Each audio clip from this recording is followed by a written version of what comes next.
اللہ تعالیٰ اب میں دست بستہ اپنے شیخ کامل کی بارگاہ میں عرض کروں گا کہ حضور قبلہ عالم اپنی نگاہ کرم سے ہمیں نوازے، جس طرح مولانا محمد معصوم صاحب فرما رہے تھے، آج یقیناً حضور ہمارے قلوب کو قلب سلیم بنائیں گے، اور یہ تحفہ ہمارے مشائخ اپنے غلاموں کو عطا فرماتے ہیں، اور یقیناً چاہے فقیر کتنے بھی ہم جیسے کم ظرف ہوں لیکن یہ نوازنے سے گریز نہیں کرتے۔ اللہ تعالیٰ ہمیں ان کی غلامی میں رکھے، ان کی غلامی میں موت نصیب فرمائے۔ اب میں دست بست عرض کروں گا حضور قبلہ عالم کی خدمت عالیہ کے اندر کہ آپ ہم غلاموں پر مہربانی فرمائیں۔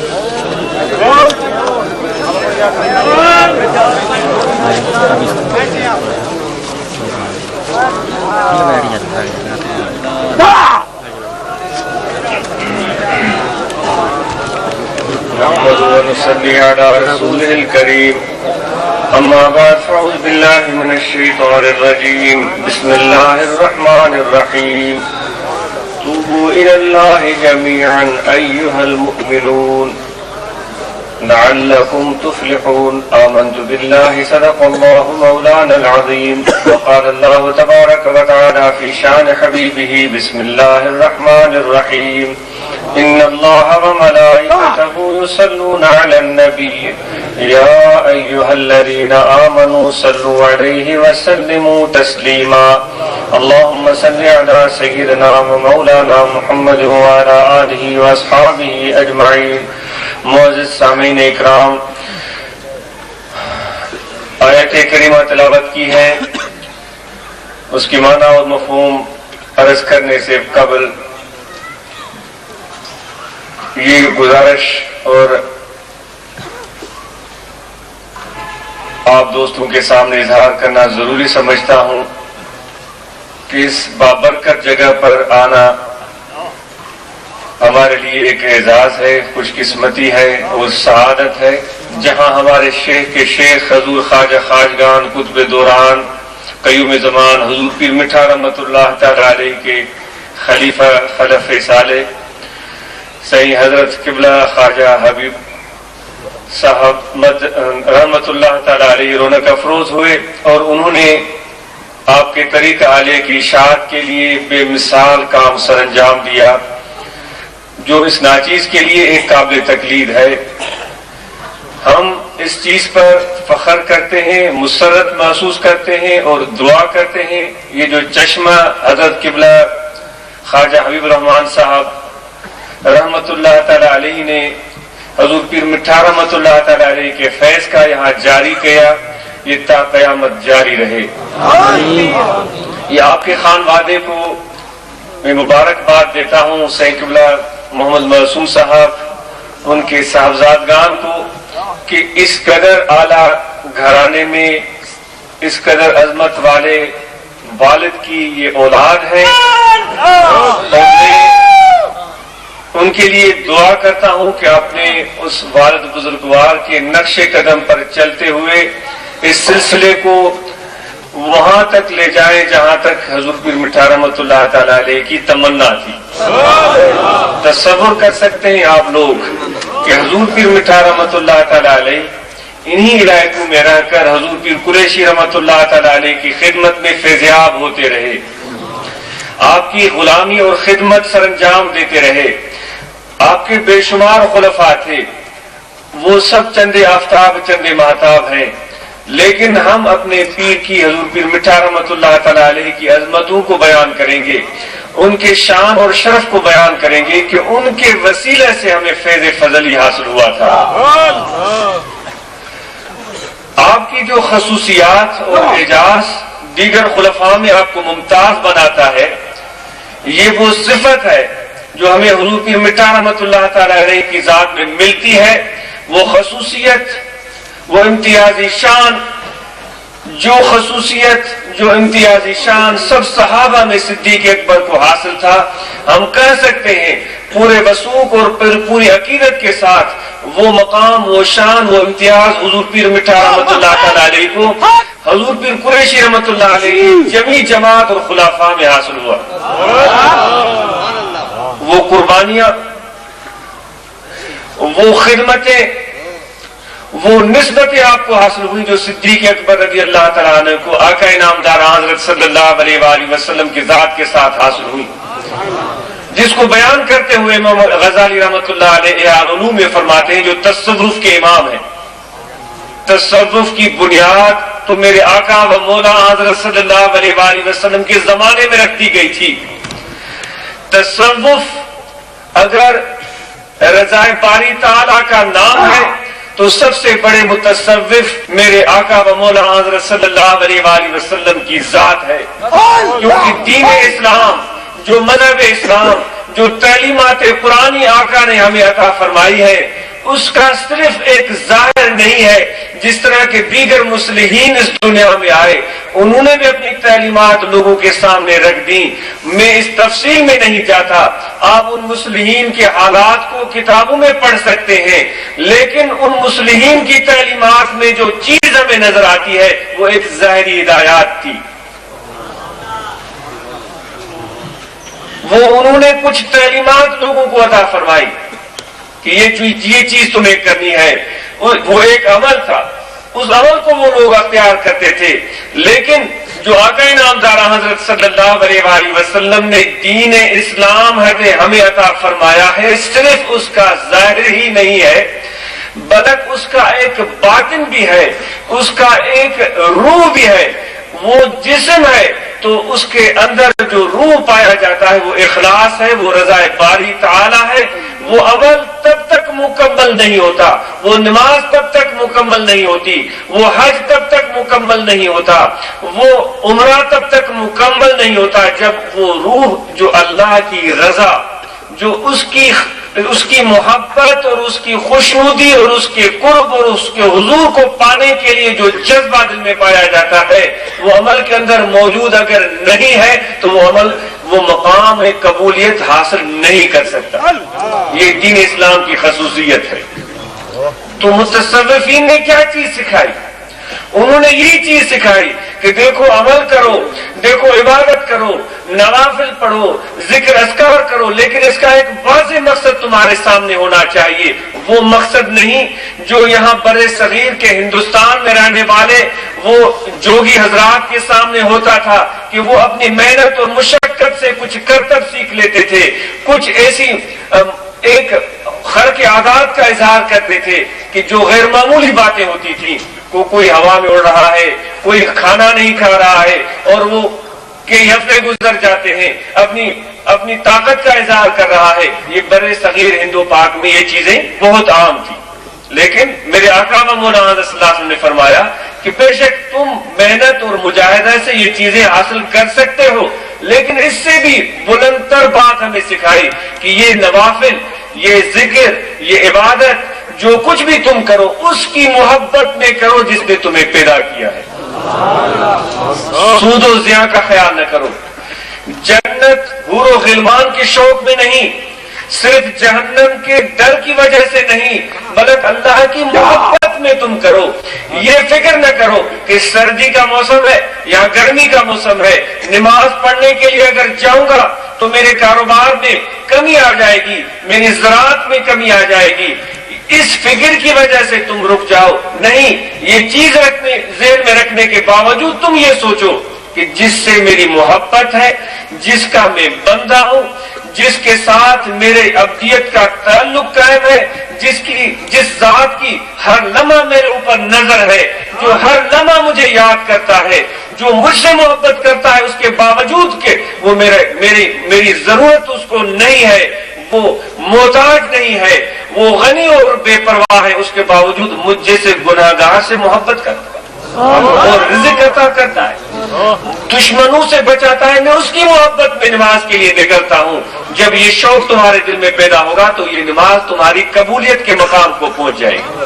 تو میں عرض کر رہا تھا، بات سے بات نکلتی چلی گئی، میں حضور پیر مٹھا رحمۃ اللہ تعالیٰ علیہ کی بات کر رہا ہوں، جن کا فیض سندھ میں بھی ہے، جن کا فیض پنجاب میں بھی ہے، جن کا فیض ایشیا میں بھی ہے، جن کا فیض یورپ میں بھی ہے، پوری دنیا میں پہنچا۔ تو میں ان کی خصوصیات کا ذکر کر رہا تھا کہ ان کی نسبت جو حضور پیر قریشی رحمۃ اللہ تعالیٰ علیہ کی ذات کے ساتھ قائم ہوئی، بعین ہی وہ منظر نظر آتا ہے جو صدیق اکبر رضی اللہ تعالیٰ عنہ نے نسبت محبت کا تعلق قائم کیا تھا آقا انعامدار حضرت صلی اللہ علیہ وآلہ وسلم کی ذات کے ساتھ، کہ آپ بڑے امیر ترین انسان تھے، دولت تھی آپ کے پاس، اور وہ دولت آپ نے قربان کر دیا آقا انعامدار صلی اللہ علیہ وسلم کی قدموں پر۔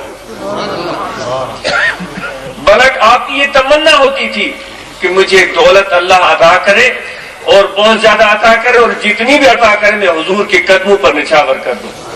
اور دوسری طرف میرے آقا و مولا حضرت صلی اللہ علیہ وآلہ وسلم کی تعلیمات کیا تھی؟ فرماتے تھے کہ اگر جبل احد کے برابر بھی میرے پاس سونا جمع ہو جائے، دولت جمع ہو جائے، چیزیں جمع ہو جائیں، تو خدا کی قسم یہ سب چیزیں میں ضرورت مند لوگوں میں تقسیم کر دوں گا۔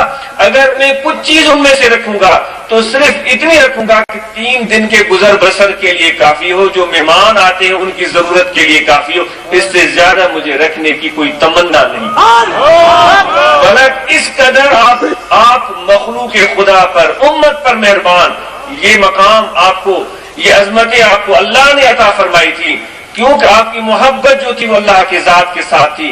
اور پھر یہ بھی آپ نے واقعہ سنا ہوگا کہ کچھ سامان آ گیا، وہ سامان تقسیم کرتے کرتے دیر ہو گئی اور پھر بھی سامان بچ گیا، کچھ چیزیں استعمال کی تھی، آپ اس رات اپنے گھر تشریف نہیں لے گئے۔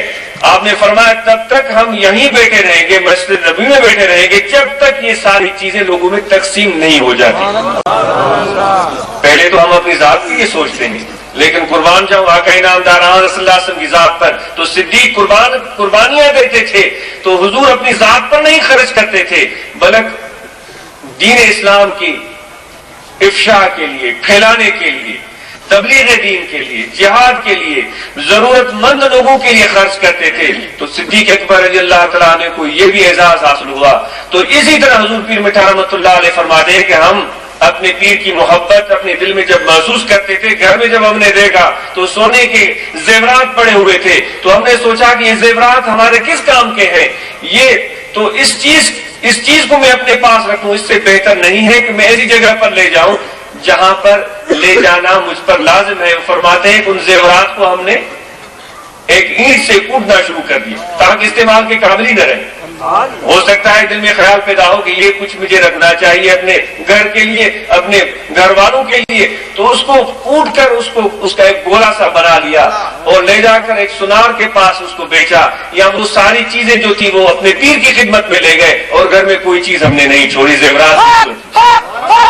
تو صدیق اکبر رضی اللہ تعالیٰ عنہ کا تعلق حضور کی ذات کے ساتھ دیکھیں، اور حضور پیر مٹھا رحمۃ اللہ علیہ کا تعلق اپنے مرشد کامل کی ذات کے ساتھ دیکھیں۔ اور پھر صدیق اکبر رضی اللہ تعالیٰ عنہ کی یہ بھی تمنا تھی کہ میری بیٹی جوان ہو، جب میں حضور کی خدمت میں پیش کروں اور آپ اپنے عقد نگاہ میں لے آئیں۔ تو حضور پیر مٹھا رحمۃ اللہ علیہ اپنی بچی جب ان کی جوان ہوئی تو آپ کی یہ تمنا تھی کہ میں بھی یہ اعزاز صدیقی حاصل کروں۔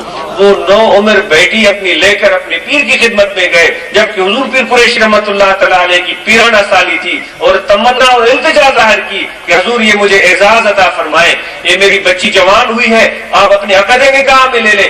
لوگ تو سینکڑوں یہ تمنا لے کر پیر کی خدمت میں آتے تھے، لیکن اعزاز اگر ملا تو حضور پیر مٹھا اللہ تعالیٰ ان کی بیٹی کو آپ نے عقد نکاح میں قبول فرمایا، اور یہ مقام، یہ مرتبہ آپ نے خصوصی خدمتگار اور اپنے مرید، اپنے عقیدت مند، اپنے عاشق، اپنے صادق کو عطا فرمایا۔ آپ فرماتے ہیں کہ ایک مرتبہ ہم دربار پر تھے، کیونکہ حضور پیر قریشی رحمۃ اللہ علیہ کی خدمت میں آنے والے زیادہ علماء ہوتے تھے، حتیٰ کہ حضور پیر قریشی رحمۃ اللہ تعالیٰ علیہ کو مولویوں کا پیر کہا جاتا تھا۔ تو فرماتے ہیں کہ ہم اپنے پیر کے دروازے پر کھڑے ہو کر منقبتیں پڑھ رہے تھے، صبح کا ٹائم ہو چکا تھا، سورج نکلنے والا تھا، بڑے بڑے مولوی وہاں کھڑے تھے، انہوں نے کہا کہ بھائی دیر ہو رہی ہے، نماز تو جا رہی ہے، ابھی تک پیر باہر نہیں آ رہے، چلو ہم اپنی جماعت کر دیتے ہیں۔ تو وہ جتنے مولوی حضرات تھے انہوں نے مسجد میں جماعت شروع کر دی، لوگ ان کے پیچھے کھڑے ہو گئے۔ حضور پیر مٹھا رحمۃ اللہ علیہ فرماتے ہیں کہ ہم نے سوچا کہ نماز بھی پیر نے سکھائی ہے تو پڑھیں گے بھی پیر کے پیر، تو کھڑے رہے۔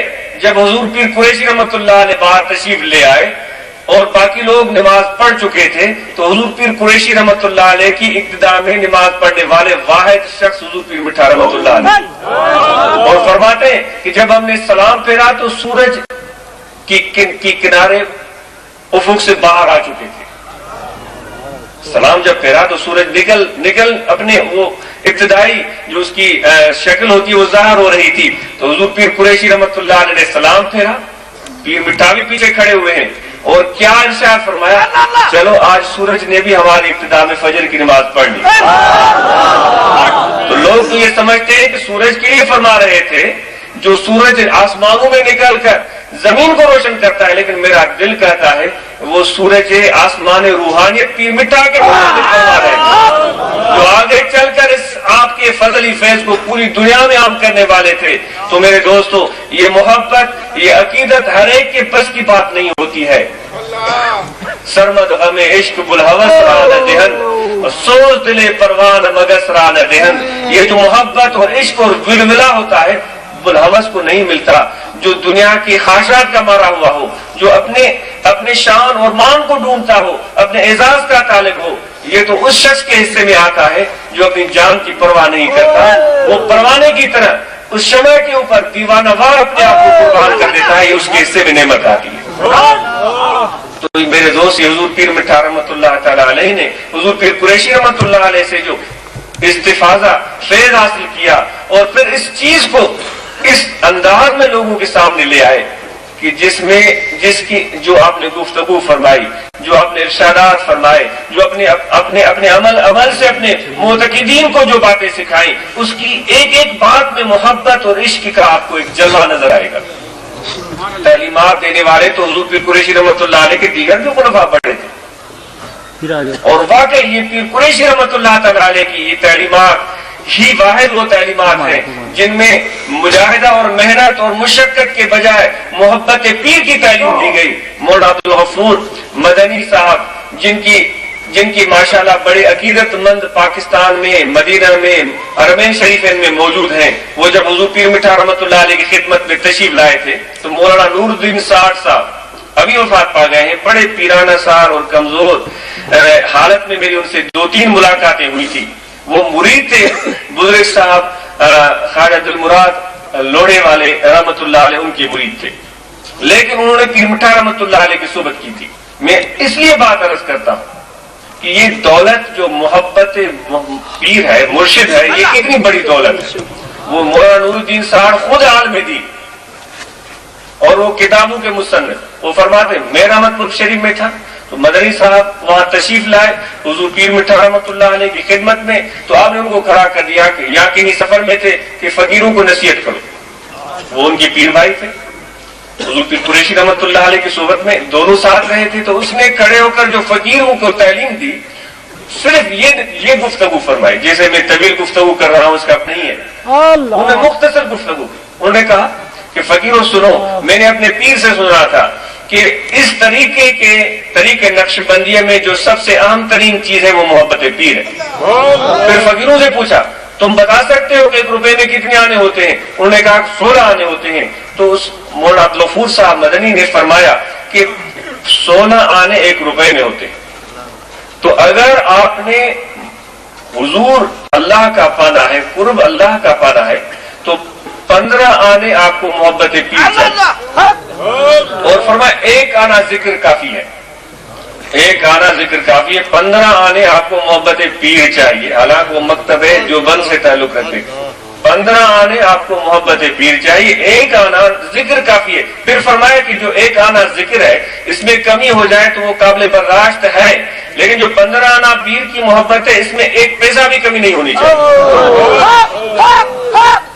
تو دوستو یہ ایک ایسی چیز ہے جو انسان کو اپنے دل کے اندر پیدا کرنی چاہیے۔ جب تک ہم اپنی ذات سے اپنی نظر نہیں ہٹائیں گے، اپنے علم سے، اپنے قبیلے سے، اپنی دولت سے، اپنے خود پسندی سے جب تک نظر نہیں ہٹائیں گے اور جب تک اپنے آپ کو ہم فنا نہیں کریں گے تب تک اللہ کا حضور کیسے مل سکتا ہے؟ یہ فنائیت جو ملنے کا سب سے آسان طریقہ ہے، ہمارے مشائخ نقشبند نے فرمایا وہ محبت وحید ہے۔ تو دوستو وجد کی بات ہو رہی تھی، دوستوں نے کہ وجد تواجد کی کیفیات پیدا ہوئی، یہ بے اختیار کیفیات پیدا ہو جاتی ہیں۔ میں پہلے بھی عرض کر رہا تھا کہ یہ تصوف جو ہے یہ آج کی بات نہیں ہے، بلکہ تصوف تو ان عادات کا نام ہے جس کے ذریعے بندہ اللہ کی بارگاہ میں خدا کے حضور میں مقبول اور منظور ہو جاتا ہے، پسندیدہ بن جاتا ہے۔ وہ عادات، وہ خصوصیات اپنے اندر پیدا کرنا اور وہ چیزیں جس کی وجہ سے وہ خدا کی بارگاہ سے، اللہ تعالیٰ کی بارگاہ سے دور ہو جاتا ہے، آقا انعامداران صلی اللہ علیہ وسلم کی ان بارگاہ اقدس سے دور ہو جاتا ہے، ان عادات رذیلہ سے اپنے آپ کو الگ کر لینا، یہی تصوف ہے۔ تصوف نام ہے اخلاص کا، خدا کی محبت، اللہ کی محبت، اس کے پیار میں عبادت کرنا۔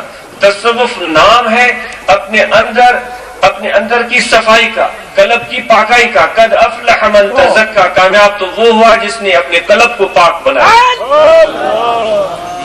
تصوف تو نام ہے توبہ کا، تو وہ توبہ کا احساس اور جذبہ آپ کے دل میں پیدا ہو، آپ کے دل میں رقت اور نرمی پیدا ہو۔ تصوف تو نام ہے صبر اور شکر کا، کہ آپ کے اندر صبر کا مادہ پیدا ہو، جس حالت میں بھی اللہ تعالیٰ آپ کو رکھے آپ اس پر صبر کریں اور توکل کریں اللہ کی ذات پر۔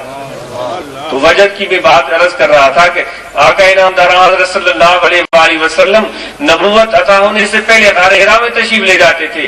جو بھی حجاج کرام مکہ پاک تشریف لے گئے ہیں تو ان کو پتا ہوگا کہ کعبۃ اللہ کے غالباً شمالی جانب پہاڑیوں کے اوپر ایک غار سا ہے جہاں آقا انعامداران حضرت صلی اللہ علیہ وسلم زیادہ تر وقت بتاتے تھے، بلکہ یہاں تک آیا ہے کہ آپ رمضان کے مہینوں میں، جو سیرت کی کتابوں میں آیا ہے کہ رمضان کے مہینے میں وہاں تشریف لے جاتے، اور باقی دیگر مہینوں بھی لے جاتے ہوں گے بطور خاص تو شاہ لے جاتے، بلکہ بعض روایات میں تو یہ آیا ہے کہ مہینوں بھی گزر جاتے تھے اس غار میں، مہینوں بھی گزر جاتے تھے۔ تو لوگ آپ کی یہ کیفیت دیکھ کر بے اختیار کہتے تھے ان محمدن قد عشق ربہ، کہ بے شک حضور کے متعلق فرماتے تھے کہ یہ خود رفتہ ہو گئے اپنے پروردگار کی محبت، اپنے آپ کو بلا دیا ہے، نہ بھوک کا فکر ہے، نہ پیاس کا فکر ہے، نہ کسی دیگر ضروریات کا فکر ہے، وہ تو صبح و شام اپنے پروردگار کی محبت اور عشق میں مشغول ہے اور اپنے آپ کو بلا دیا۔ غار حرا سے تشریف لے کر آئے، اپنے گھر مبارک میں تشریف لے کر آئے۔ یہ روایات ملتی ہیں کہ آپ پر ایسی کیفیت تھی کہ آپ کے جسم پر لرزہ طاری تھا۔ اپنی زوجہ محترمہ کو فرمایا کہ زملونی زملونی، مجھے چادر پہناؤ۔ تو یہ کیفیات حضور کی سیرت میں ہمیں ملتی ہے۔ ایک موقع پر عائشہ صدیقہ رضی اللہ عنہا نے جب آپ کے سامنے آ کر آپ کو کچھ کہنا چاہا تو اس قدر آپ وارفتگی کے عالم میں تھے، اپنے آپ کو بلا کر خدا کی یاد میں مشغول تھے کہ جب آپ نے فرمایا کہ تم کون ہو تو اس نے کہا میں عائشہ ہوں، تو آپ نے فرمایا عائشہ کون؟ اس نے کہا کہ صدیق اکبر کی بیٹی، تو آپ نے فرمایا صدیق اکبر کون؟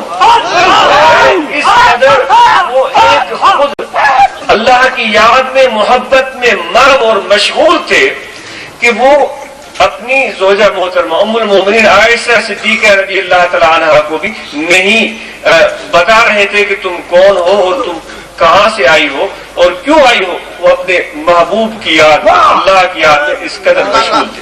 وجد اسی چیز کا نام ہے، جس کو وجد آتا ہے وہ اپنے آپ کو پہلے بلاتا ہے اور پھر جو اس کے ارد گرد ماحول ہوتا ہے اس کو بلا دیتا ہے، اور وہ یکسو ہو جاتا ہے محبوب حقیقی اللہ کی یاد، اور اس کے دل میں کشش پیدا ہوتی ہے اللہ کی ذات کی طرف، اور جو اس سے حرکات سرزد ہوتی ہیں وہ کچھ اس طرح کی ہوتی ہے کہ دیگر لوگ اس کو دیوانہ اور پاگل کہہ سکتے ہیں لیکن اس کو اس کی پرواہ نہیں ہوتی۔ تو جس طرح مولانا معصوم صاحب فرما رہے تھے کہ بھائی کوئی خود بخود اس طرح نہیں کرتا، یہ تو خدا کی رحمت کی بارش ہوتی ہے، مرشد کامل کا ان کی توجہ باطنی کا اثر ہوتا ہے کہ یہ کیفیت ان میں پیدا ہوتی ہے۔ میرے مرشد و مربی مجھے فرماتے تھے کہ تمہیں کبھی وجد ہوا؟ پھر فرماتے تھے کہ اگر تمہیں وجد ہو ہم تو دیگ اتاریں گے. پھر فرماتے تھے کہ ہم نے پڑھا ہے کہ کسی کے گھر میں کسی نوجوان کو وجد ہو جاتا تھا تو اس خوشی میں مٹھائیاں تقسیم کی جاتی. تو دوستو یہ ایک دولت ہے, ایک اللہ کی طرف سے عطا کردہ نعمت ہے. یہ نہیں ہے کہ موجود ہے آج کی یہ بات ہے, یہ اس طرح کی کیفیات حضور کی سیرت مبارکہ میں ہمیں ملتی ہے. صحابہ کی آپ سیرت کو پڑھیں گے اس میں آپ کو ملیں گی, تو اس پر چین بجبی ہونے کی کوئی ضرورت نہیں. تو دوستو یہاں پر حاضری, یہاں پہنچنا یہ ہماری محبت ہے اس صاحب مزار کے ساتھ. حضرت میں نے ان کی زیارت نہیں کی, حضرت مولانا سر حبیب رحمان صاحب رحمۃ اللہ تعالی علیہ, لیکن میں ان کا عکس ان کے صاحبزادگان میں دیکھا. سچی بات یہ ہے کہ کوئی اس میں لگی لپٹی نہیں. ان کی اخلاق حسنہ, ان کی محبت, ان کی سادگی, ان کا خلوص, ان کا پیار دے کر ہم بے اختیار یہاں چلے آتے. یہ وہ تربیت ہے جو ان کے والد محترم نے اپنے صاحبزادگان کو عطا کی ہے. یہ وہ تربیت ہے جو مولانا معصوم صاحب اپنے فرزندوں کو دے رہے ہیں. ابو بکر صاحب ہوں یا ان کے دیگر جو بھائی ہیں, وہ عمر صاحب, عثمان صاحب, جو بھی ان کی اسماء گرامی, ان کو ہم دیکھتے ہیں. ان میں احترام, شناس, تمیز, ادب, یہ دوستو ہم بھی اپنی اولاد میں یہ چیزیں پیدا کریں. بغیر اس کے کل جب ہم اس دنیا سے رخصت ہو جائیں گے تو دوستو ہماری زمینوں کی وجہ سے کوئی ہمیں یاد نہیں کرے گا, ہمارے پیسوں کی وجہ سے کوئی ہمیں یاد نہیں کرے گا, کیونکہ پیسے کسی اور کی ملکیت بن چکے ہوں گے. ہمارے عہدوں کی وجہ سے کوئی ہمیں یاد نہیں کرے گا. اگر ہمیں کوئی یاد کرے گا تو ہماری اولاد کو دیکھ کر, ہمارے بچوں کو دیکھ کر, ہمارے بیٹوں کو دیکھ کر, ہمارے بچوں کو دیکھ کر, بھائی یہ اس کا بیٹا ہے. اگر اس کا کردار اچھا ہوگا, اس کی رفتار اچھی ہوگی, اس کا اخلاق اچھا ہوگا, وہ بڑوں کا ادب کرتا ہے, چھوٹوں پر شفقت کرتا ہے, تو لوگ کہیں گے کہ بھائی اس کے والد نے اس کی اچھی تربیت کی ہے. تو دوستو ہم پیسے خرچ کرتے ہیں کپڑوں پر, ہم پیسے خرچ کرتے ہیں گاڑیوں پر, ہم پیسے خرچ کرتے ہیں جگہ بنانے پر, ہم پیسے خرچ کرتے ہیں سیاست کرنے پر. دوستو پیسے خرچ کرو اپنی اولاد کی تعلیم و تربیت پر. یہ بہترین سرمایہ کاری ہے, بہترین سرمایہ کاری ہے. اس میں کبھی بھی کوئی آپ کو کسی قسم کا تامل نہیں ہونا چاہیے. اس سرمایہ کاری کو اللہ پسند کرتا ہے. اس سرمایہ کاری کو میرے آقا و مولا حضرت صلی اللہ علیہ وآلہ وسلم پسند فرماتے ہیں. اپنے کسب حلال اور محنت سے جو تم کماتے ہو اپنی اولاد کی تعلیم اور تربیت پر خرچ کر. اب میں آتا ہوں اس آیت کریمہ کی طرف. گفتگو تو مجھے 15-20 منٹ کرنی تھی. تو دوستو اللہ فرماتا ہے, اللہ تعالیٰ ہمیں جو تعلیم دیتا ہے اس میں ہماری بہتری اور بھلائی ہے. جو حضور نبی اکرم صلی اللہ علیہ وآلہ وسلم نے ہمیں تعلیم عطا فرمائی اس میں ہماری بہتری, بھلائی اور ترقی ہے. توبوا الی اللہ جمیعا ایھا المؤمنون, توبہ کرو سب کے سب. اللہ تعالیٰ کی بارگاہ میں مومنین کو کہا جاتا ہے. کیا توبہ ایک مرتبہ کافی ہے؟ زندگی میں کہوں میں نے دعائیں پڑھی تھی صحیح, جب میں بیعت ہوا تھا اس وقت میں نے توبہ کی دعائیں پڑھی. اب تو میں نے کر چکا ہوں توبہ, مجھے کوئی ضرورت نہیں ہے. دوستو جو ہماری زندگی کے دن اور رات بسر ہوتے ہیں, ہم دانستہ نہ دانستہ اتنی غلطیاں کرتے ہیں جن کی کوئی حد و شمار نہیں ہے. کبھی بھی اگر آپ ایک دن اپنے گھر میں شام کو بیٹھ کر غور کریں صبح سے لے کر شام تک میں نے کیا کیا ہے, تو دوستو ہمیں سینکڑوں خطائیں, سینکڑوں بیماریاں, سینکڑوں اپنی غلطیاں نظر آئیں گی. لیکن شرط یہ ہے کہ وہ آدمی خود پسندی کا شکار نہیں ہونا چاہیے. عمر فاروق رضی اللہ تعالیٰ عنہ کا معمول تھا کہ سارا دن لوگوں کی خدمت کرتے تھے, لوگوں کی پاس خاطری کرتے تھے, ان کی پاس بانی کرتے تھے. جب آپ خلیفہ تھے, جب رات کو اپنی چارپائی پر آ کر بیٹھتے تھے تو اپنی داڑھی کو اپنی مٹھی میں لے کر پورے دن کی مصروفیات پر غور کرتے تھے. عمر نے آج کیا کیا ہے؟ اور جب کبھی کوئی اپنی کوتاہی خود ان کی سمجھ میں آتی تو اپنا درا اپنی پنڈلی پر مارتے تھے. عمر تو نے یہ کیا, اپنے آپ کو تنبیہ کرتے تھے.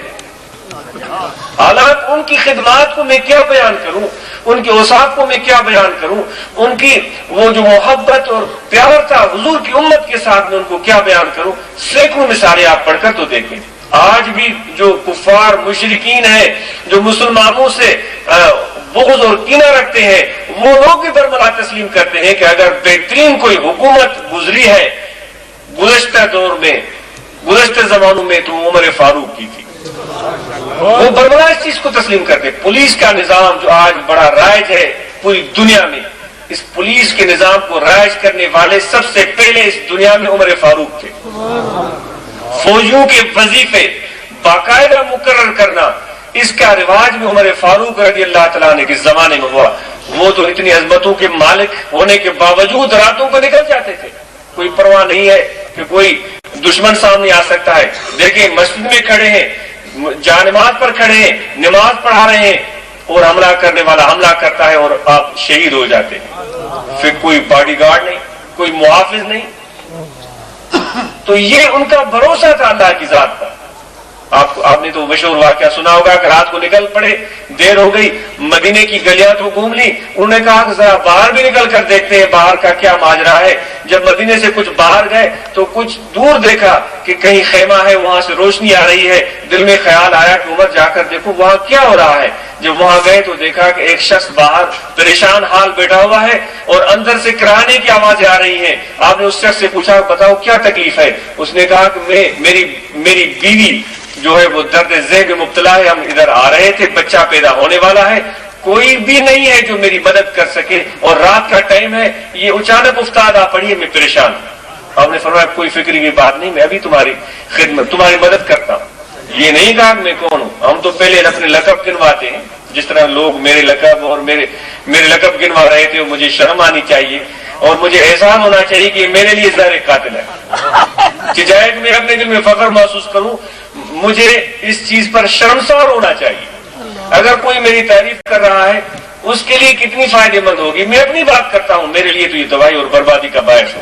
کیونکہ خدا کو کبھی بھی یہ چیز پسند نہیں ہے اپنی تعریف کو پسند کرے اور اپنی توصیف کو پسند کرے بلکہ وہ تو ہمیشہ اپنے آپ کو اللہ کا ایک عاجز حقیر اور انتہائی مسکین بندہ سمجھتا رہے اور کبھی بھی اپنے دل میں اس طرح کی کوئی چیز پیدا نہ کرے. یہ تعریف توصیف منقبتیں پڑھی جاتی ہیں ہمارے مشائخ کا معمول ہے ان کے سلسلے کی وجہ سے پڑھی جاتی ہیں ورنہ تو اس چیز کے لیے کبھی بھی میں کبھی بھی ان چیزوں کو پسند نہیں کرتا. میں تو منع بھی کر دیتا لیکن یہ ایک سلسلہ ہے ہمارے مشائخ کا یہ چلتا ہے.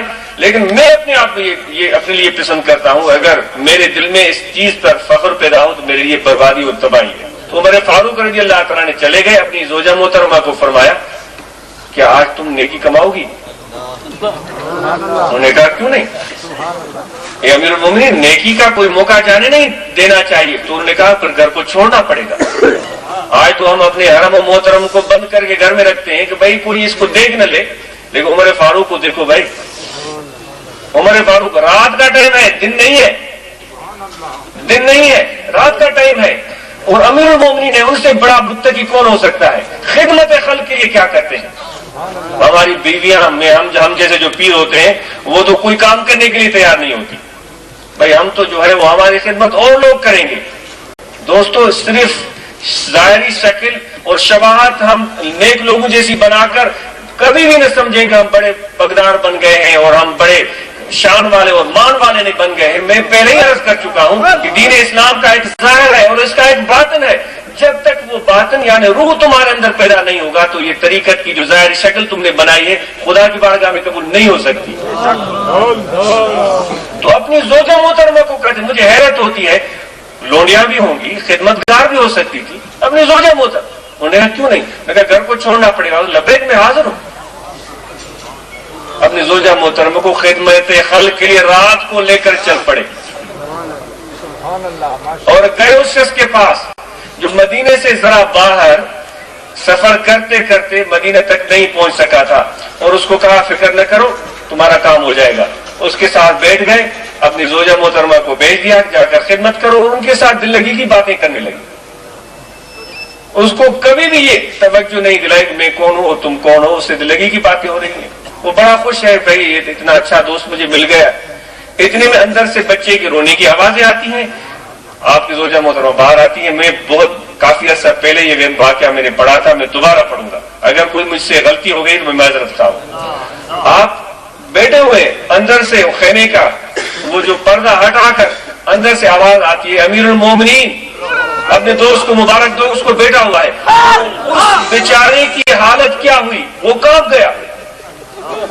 گیا، وہ لرز گیا کہ کیا یہ میرے سامنے بیٹھنے والے امیر المومنین ہیں، عمر ہے، اور جو اندر خدمت کرنے والی ہے وہ آپ کی زوجہ محترمہ ہے. تو آپ نے کہا کہ سکون سے، دھیرج سے، آرام سے بیٹھے رہو، میں ہی تو ہوں تمہاری خدمت کے لیے، یہ میری ڈیوٹی اللہ نے اور اس کے رسول نے لگائی ہے، اور میں تو اس کو اپنے لیے اعزاز سمجھتا ہوں. تو دوستو یہ صحابہ کے اندر خدمت خلق کا جذبہ پایا جاتا تھا. میں فقیروں آپ سے پوچھتا ہوں، اپنے دوستوں سے پوچھتا ہوں جو سندھ سے آئے ہیں، یہاں رہنے والے ہیں، آپ کے اندر کتنا جذبہ ہے خدمت خلق؟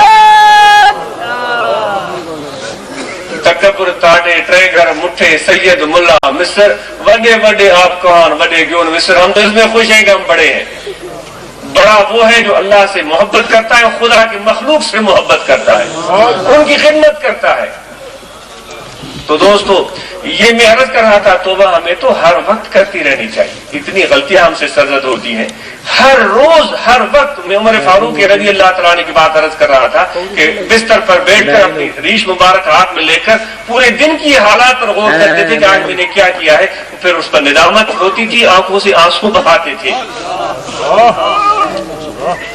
تو دوستو یہ تقوی دل میں ہوتی ہے، یہ اخلاص دل میں ہوتا ہے، یہ خوف خدا دل میں ہوتا ہے جو ہمارے پیر نے ہمیں سکھایا کہ دل کو مت بھولو. ان کو رکھ کر بتایا کہ یہ دل ہے، اس دل کو جگاؤ، اس دل میں یہ چیز پیدا کرو. جب تک تمہارا دل زندہ نہیں ہوگا تو ظاہری تبدیلی تمہارے لیے کافی نہیں ہے. عمر فاروق رضی اللہ تعالیٰ عنہ مدینے کے بازار میں بے تکلف گزر رہے تھے. آج تو ہماری بڑی پرتکلف زندگی ہوتی ہے.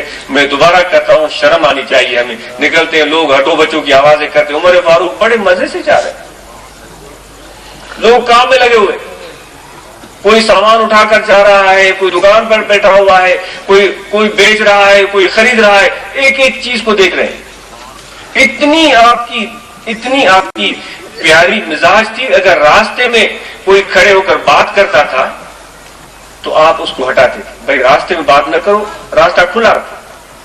بازار میں جا کر لوگوں کو آنے جانے میں آپ سے پوچھتا ہوں کتنے ہم بے وقوف ہیں کہ بیچ راستے میں ایک دوسرے کو جپی پا رہے ہوتے. گاڑیاں آ رہی ہیں، پرواہ نہیں ہے. اگر کسی نے ہارن لگایا تو غصے سے اس کو دیکھ لیں گے کہ کچھ خاموش نہیں رہ سکتا. بے وقوف تم بیچ راستے میں کھڑے ہو کر یہ کیا کر رہے ہیں؟ اس قدر لوگوں کے حقوق کا عمر فاروق احساس رکھتے تھے کہ کسی کو تکلیف نہ ہو. تو آپ نے دیکھا ایک شخص جو ہے وہ گردن یوں کر کے بڑی لمبی چادر اوڑھ کر یوں کر کے جا رہا ہے. تو آپ نے پیچھے اس کو ٹھوکا دیا، کیا کر رہے؟ اس نے کہا کہ حضرت میں انکساری کر رہا ہوں، عاجزی کر رہا ہوں. آپ نے بے وقوف یا صاحب رغبت یا صاحب رغبت یا کچھ اور لفظ فرمائے، عرفہ رہ سکتا. بے تکلف، کوئی لگی لپٹی نہیں ہے منہ پر. اپنا سر اونچا کرو. تقویٰ گردن میں نہیں ہوتی، تواضع گردن میں نہیں ہوتا، دل میں ہوتا ہے. دل میں انکساری لاؤ. وہ عمر فاروق بات فرما رہے ہیں جو ہمارے پیر نے ہمیں سکھائی. دل کی طرف توجہ دلا رہے ہیں کہ دل کی دنیا کو آباد کرو، دل کو روشن اور تابندہ کرو. مولانا حبیب رحمان صاحب جو یہاں پر آرام پذیر ہیں، ان کی جو محنتیں ہیں، جو انہوں نے ملفوظات جمع کی ہیں حضور پیر مٹھا رحمۃ اللہ تعالیٰ علیہ، اس کو آپ پڑھ کر دیکھیں. وہ تعلیمات کا روح ہمارے اندر پیدا ہونا چاہیے. تو دوستوں میں طویل نہیں جاتا، میں اپنی بیان کو ختم کرتا ہوں. آپ سب ماشاءاللہ محبت والے ہیں، عشق والے ہیں. میں تو ایک خادم ہوں جماعت کا. لوگوں نے ایسے ہی سر پر بٹھا دیا ہے. وہ کہتے ہیں کہ سندھی میں ماجی کرے کچھ گال ہے مجھے سولائی تھی دی چوندہ ایکڑو بیچارو غریب مسکین ہو وہ بیچارو گھومو پھرو پہ انہیں کا خبر کان ہوئی. انہیں بادشاہ کی رانی کے شوق تھو، شہزادی کے شوق تھو، تو ماں شادی کرم کے وڈے مانو سا ان ویچارے انہیں بیل یا غریب مسکین باہر رکھے، ان کے ہوا کھو متے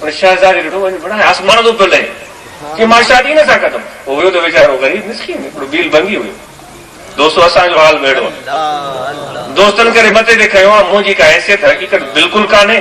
مجھے تمنا ہے تو ماں ہن جماعت سے وابستہ رہا، سبنی کا پچھاڑی سب میں وہاں مجھے لائے ان کا ودیک جو اعزاز کو نہیں. دوستو بس ماں ہمیشہ نئے حال کی تمنا کیا تو پانچ اولاد کے میں اپنے بچوں کو بھی یہ بات عرض کرتا ہوں کبھی بھی معتبری نہیں چاہیے.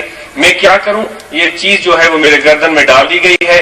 میں اس چیز کو نبھا رہا ہوں، لیکن میں اس لائق نہیں ہوں، میں خطا کار انسان ہوں، مجھے اس کا برمنا اقرار ہے۔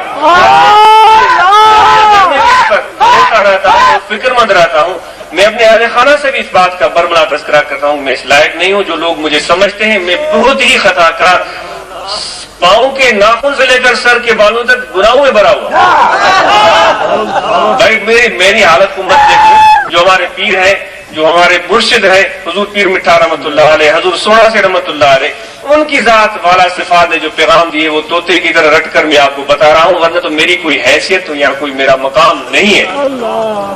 تو آپ کو یہ بات عرض کی جاتی ہے کہ ذکر کرو، محبت پیر اپنے دل میں پیدا کرو، اور اس کے ساتھ ساتھ اپنے اندر انکساری پیدا کرو، لوگوں کے ساتھ اچھا سلوک کرو۔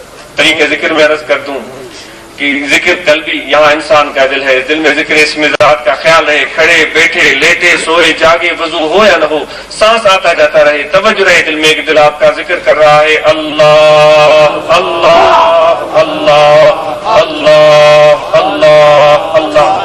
انشاءاللہ یہ مشق، یہ ذکر کی توجہ اپنے دل میں رکھیں گے، اس کو وقوف قلبی کہتے ہیں۔ اپنے دل کی حالات سے باخبر رہنا کہ کس فکر میں ہے میرا دل، غافل تو نہیں ہے۔ ہمارے مشائخ فرماتے سفر در وطن، کہ تم ہو وطن میں لیکن تمہارا سفر پھر بھی جاری رہے۔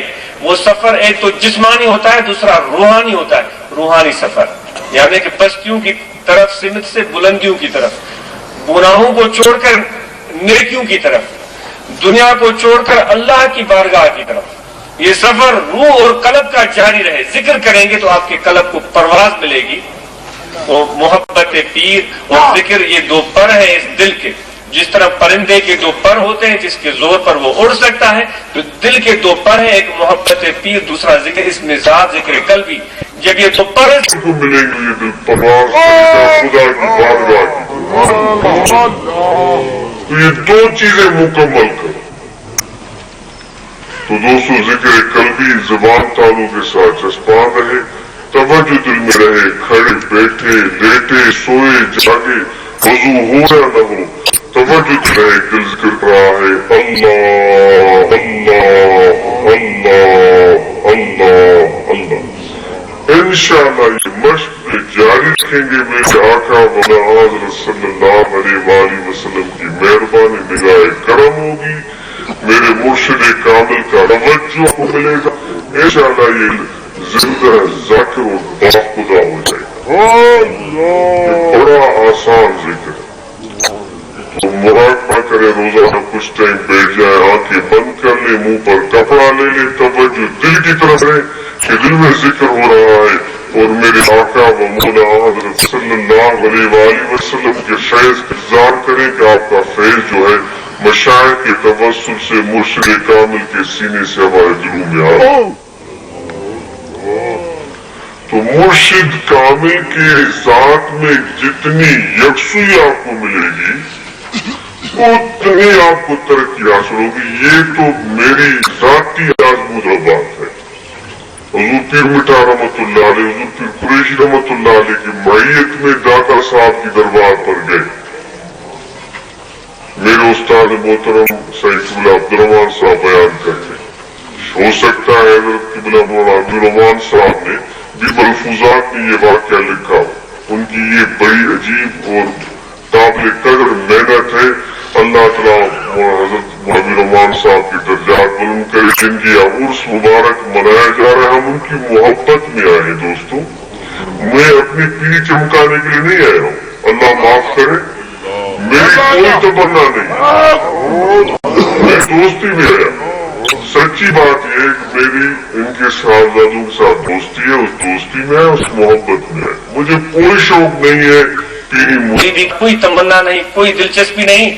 اگر یہاں پر کوئی ایک آدمی بھی نہ آئے تب بھی میں آؤں گا، میں کیونکہ ان کے صاحبزاد کے ساتھ میرا دلی رشتہ ہے۔ میں تو کوشش کروں گا میں مرتے دم تک یہ دوستی نبھاؤں، کوئی بھی نہیں ہوئی۔ اگر یہ ذرا برابر بھی میرے دل میں خیال آئے تو میں اپنے لیے وبال جان سمجھتا ہوں، تباہی اور بربادی کا سامان سمجھتا ہوں، کوئی مجھے تمنا نہیں۔ تو میں بات عرض کر رہا تھا، داتا صاحب کی دربار پر میں چلے گئے تو حضور پیر مٹھا رحمۃ اللہ فرماتے ہیں کہ ہم بھی بیٹھے، حضور پیر قریشی رحمۃ اللہ علیہ مراقب ہوئے، ہم پیچھے بیٹھے، ہم نے دل میں سوچا کہ داتا صاحب تم بے شک داتا ہو، لیکن میرے داتا تو میرے پیر، دل میں کہا، زبان سے نہیں کہا، دل میں کہا میرے داتا تو میرے پیر ہیں، پیر قریشی رحمۃ اللہ۔ وہ طرف دل میں کہا کہ میں تو اپنے پیر کی وجہ سے یہاں آیا ہوں۔ یہ دو باتیں پھر فرماتے ہیں کہ تھوڑی دیر حضور پیر قریشی رحمۃ اللہ علیہ مراقب رہے، اور پھر جب آپ اٹھے تو آپ نے نماز ادا کی۔ نماز کے بعد آپ نے فرمایا کہ ہم جب مراقب ہو کر بیٹھے تو چند باتیں حضور داتا صاحب رحمۃ اللہ علیہ نے فرمائی تھی، کیونکہ اجمیر شریف سے ہو کر آ رہے تھے۔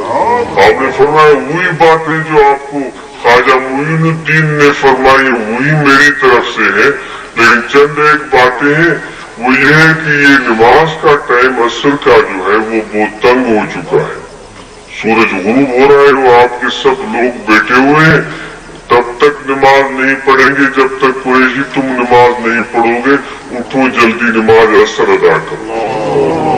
یہ دادا صاحب نے ارشاد فرمایا پیر قریشی رحمۃ اللہ علیہ۔ اور پھر تیسری بات یہ کہی کہ تمہارے جو مست بیٹھے ہوئے نا پیچھے، حضور پیر مٹھا رحمۃ اللہ علیہ کی طرف اشارہ کرتا، یہ ہمارے بارے میں ایسے ایسے کہہ رہے ہیں، اب ان سے تم خود پوچھ لو کہ یہ کیا کہہ رہے ہیں۔ تو حضور پیر قریشی رحمۃ اللہ علیہ نے یہ سب باتیں فرمائی۔ پیر مٹھا رحمۃ اللہ علیہ فرماتے ہیں کہ میں نے تو یہ دل میں باتیں سوچی تھی، میں نے تو زبان سے بھی نہیں کہی تھی، داتا صاحب نے قبر سے یہ چیزیں اپنی روحانیت سے معلوم کی، اللہ نے ان کو یہ طاقت اور بصیرت قبر میں عطا فرمائی ہے، انہوں نے معلوم کی اور پھر قریشی رحمۃ اللہ علیہ کو بتا دی۔ اور صرف یہی نہیں بلکہ اجمیر کی باتیں بھی کہہ رہے ہیں، اجمیر کی باتیں بھی کہہ رہے ہیں کہ جو آپ نے وہاں سے ہدایت لی ہے وہ ہدایت ہماری ہے۔ تو وہ باتیں جو پیر قریشی رحمۃ اللہ علیہ سے اجمیر شریف میں معین الدین رحمۃ اللہ علیہ نے فرمائی تھی وہ بھی دادا صاحب کو معلوم۔ دوستو یہ عجیب روحانی دنیا ہوتی ہے، لیکن جو بنیادی سبق ہے اس سلسلے میں وہ ہے ذکر، محبت پیر، اس کے بعد عبادات آتی ہے، اور پھر جو ہے وہ جو جتنی محنت کرے محبت پیر بھی ہو اور تربیت بھی ہو، عبادات سے اور زیادہ فائدہ ملتا ہے، اور اس کے بعد جو ہے وہ قرب الہی اور حضور الہی کی منزلیں حاصل ہوتی ہیں۔ تو دعا ہے کہ اللہ تعالیٰ ہمیں توفیق عمل عطا فرمائے۔